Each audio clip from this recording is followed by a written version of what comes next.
India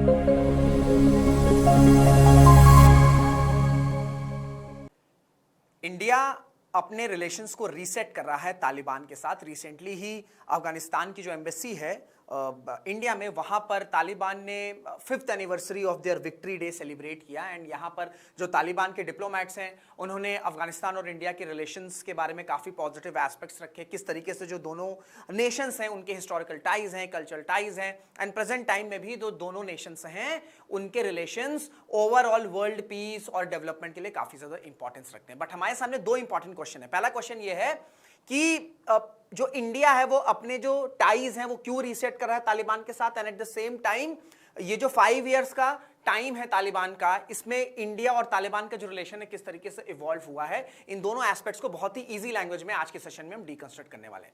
hello नमस्कार, this is Rishabh Singh, I am glad to welcome you all on Shri Ram science. और आज का जो टॉपिक ऑफ डिस्कशन है काफी इंपॉर्टेंट है, काफी इंटरेस्टिंग है, काफी नए एस्पेक्ट्स आपको जानने को मिलेंगे, be it related to India, Taliban, China, Pakistan का क्या एंगल है, ये सारे एस्पेक्ट जो है हम कवर करेंगे। बट कॉन्टेक्स्ट क्या है, why we have pick this particular news, उसके पीछे रीजन ये है कि 2021 में तालिबान ने अफगानिस्तान पर अपना कंट्रोल स्टैब्लिश किया था। जो नेटो फोर्सेस थे जो वहां पर अराउंड 20 ईयर्स थे right from 2001 to till up to 2021, वो नेटो फोर्सेस सडनली विड्रॉ करते हैं and we have newly establish rule Taliban की साइड से।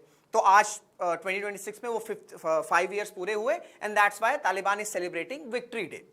ये कॉन्टेक्स्ट है और ये हमने इंडिया की एम्बेसी जो कि दिल्ली में लोकेटेड है वहां पर भी हमने ये सेलिब्रेशंस देखा। अब पहला जो एस्पेक्ट है वो है कि किस तरीके से जो इवोल्यूशन हुआ है इंडिया तालिबान के रिलेशंस को, उसको हम क्विकली देखेंगे। ठीक है, देखो 2021 में जब तालिबान सडनली पावर में आता है अफगानिस्तान में, तो वो एक स्ट्रैटेजिक शॉक था इंडिया के लिए, क्योंकि ये जो तालिबान है, ये तालिबान अपने आप को तालिबान 2.0 कह रहा था। बट 2021 में जब ये सडन पावर शिफ्ट हुई from US NATO forces to Taliban, that power shift was definitely a strategic shock to Bharat, क्योंकि 1996 से लेके 2001 तक जब तालिबान पावर में था बैक अफगानिस्तान में, तब वो एक एंटी इंडिया स्टांस रखता था। तालिबान और पाकिस्तान के बहुत ही अच्छे रिलेशंस थे एंड दैट्स व्हाई 2021 में जब ये हुआ तो that was a clear strategic shock to Bharat. फिर 2022 से कहीं ना कहीं एक बैकडोर डिप्लोमेसी जो है वो स्टार्ट होती है इंडिया की साइड से। हमने तालिबान को आज भी रिकॉग्नाइज नहीं किया है, बट हम अपने टाइज रीसेट कर रहे हैं because we have certain interest in Afghanistan.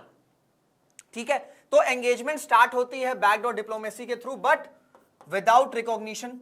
हमने टेक्निकल मिशन स्टैब्लिश किया काबुल में, which is the capital of Afghanistan, in the year 2022, और 2022 से लेके 2024 तक ये जो फेज था ये हमने रिकॉग्नाइज नहीं किया।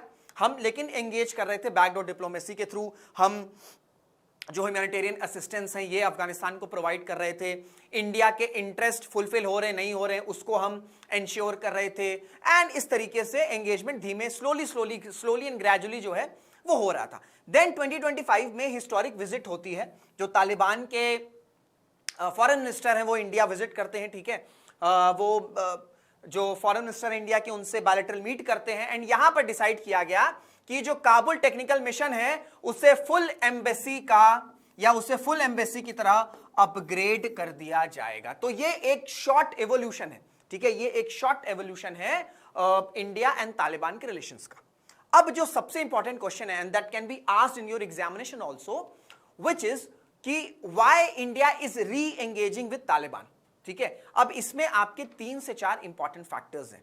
पहला फैक्टर है पाकिस्तान और तालिबान के रिलेशंस। ये this is one of the most important aspect.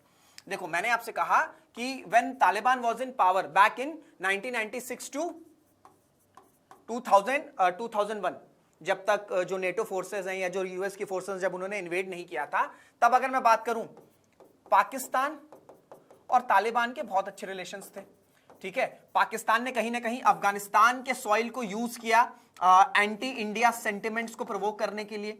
ठीक है, कहीं ना कहीं जो पाकिस्तान है वो अपने इंटरेस्ट फुलफिल कर रहा था तालिबान की साइड से। तो हमें सबसे इंपॉर्टेंट एस्पेक्ट ये था कि अगर तालिबान वापस पावर में आ गया है तो यही जो नेक्सस है ये वापस से स्टैब्लिश हो जाएगा, बट ऐसा नहीं हुआ।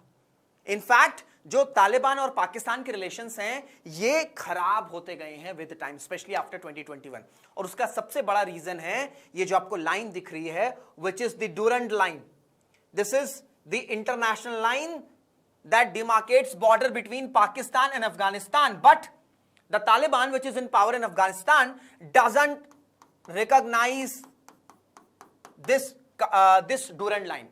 उनका ये कहना है कि ये जो डूरंड लाइन के बियॉन्ड कुछ जो एरियाज हैं, ठीक है, जो कि पाकिस्तान की टेरिटरी को बिलोंग करते हैं, वहां पर पश्तून पॉपुलेशन रहती है, एंड दैट्स वाई वो जो एरियाज हैं वो हिस्टोरिकली अफगानिस्तान को बिलोंग करते हैं, और इस वजह से पाकिस्तान और तालिबान में हमको क्लैशेस भी देखने को मिले हैं इसी डूरंड लाइन के आसपास।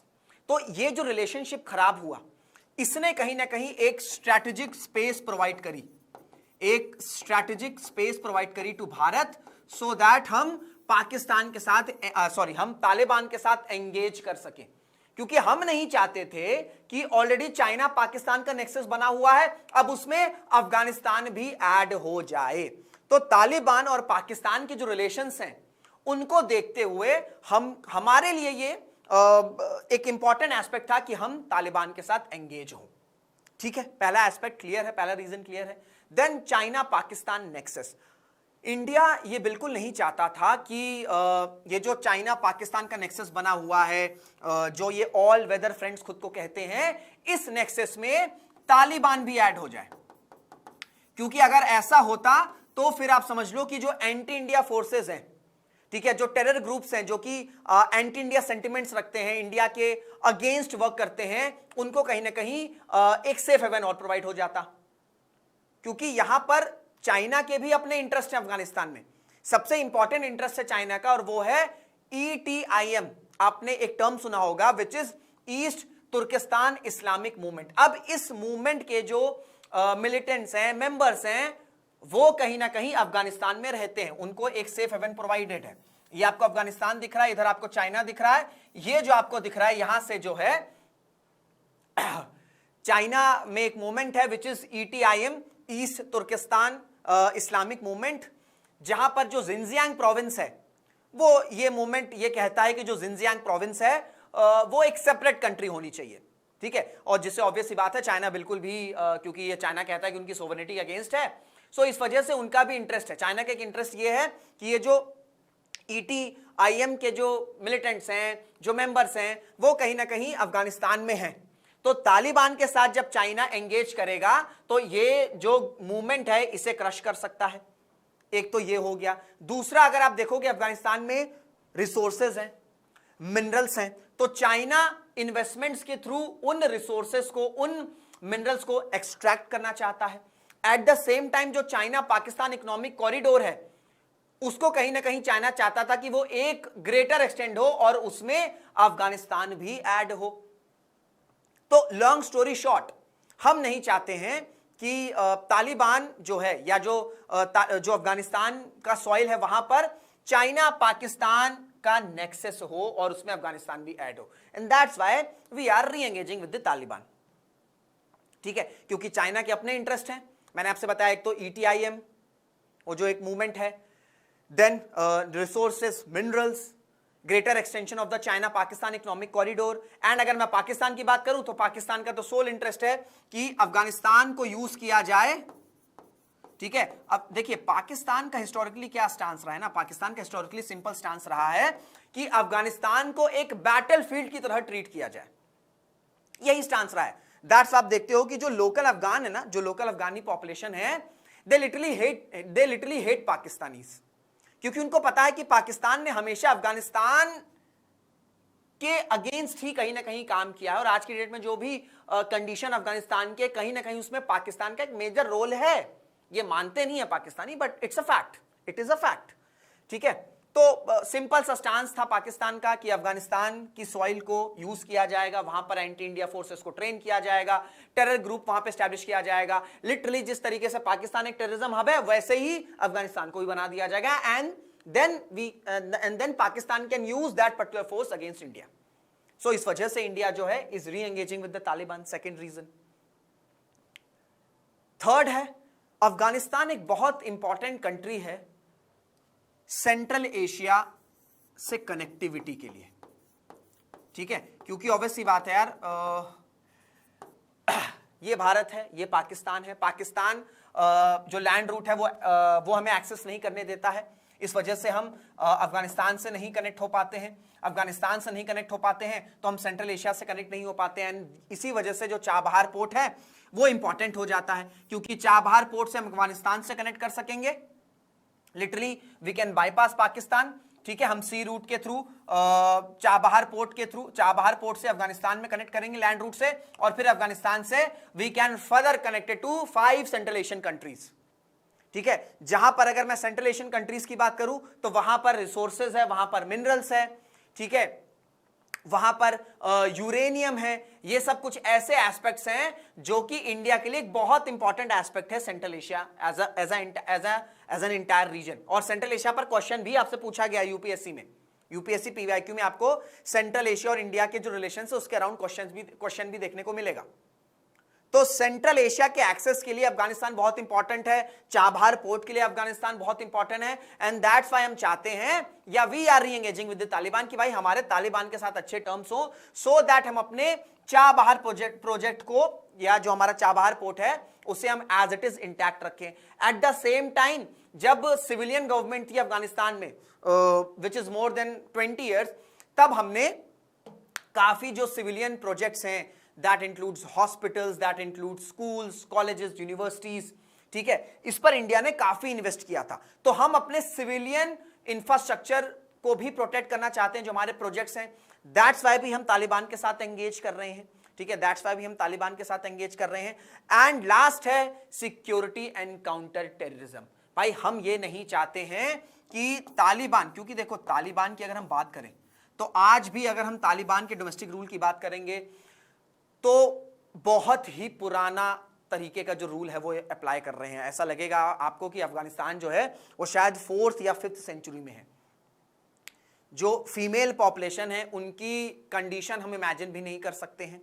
स्कूल कॉलेजेस सबकी एंट्री उनकी बंद कर दी गई है, पब्लिक लाइफ से टोटली इनको वैनिश कर दिया गया है, ठीक है। एंड तालिबान क्या है? तालिबान एक ग्रुप है ना, एक ग्रुप है। अब हम ये इंश्योर करना चाहते हैं कि तालिबान या जो अफगानिस्तान है वहां पर टेररिज्म फ्रक्टिफाई ना हो, क्योंकि अगर वहां पर टेररिज्म फ्रक्टिफाई होगा तो वो इंडिया के लिए तो है ही नेगेटिव न्यूज, प्लस वो एंटायर रीजन के लिए नेगेटिव न्यूज है। तो काउंटर टेररिज्म और सिक्योरिटी पर्सपेक्टिव से भी जो अफगानिस्तान है वो काफी ज्यादा इंपॉर्टेंट हो जाता है इंडिया के लिए, ठीक है। क्योंकि जैसे अभी आपने न्यूज सुनी होगी कि जो हमारे होम मिनिस्टर ने ये कहा कि आपका जो ISI है, ठीक है, उनके कई जो मिलिटेंट्स हैं, कई जो मेंबर्स हैं, उन्हें अरेस्ट किया गया।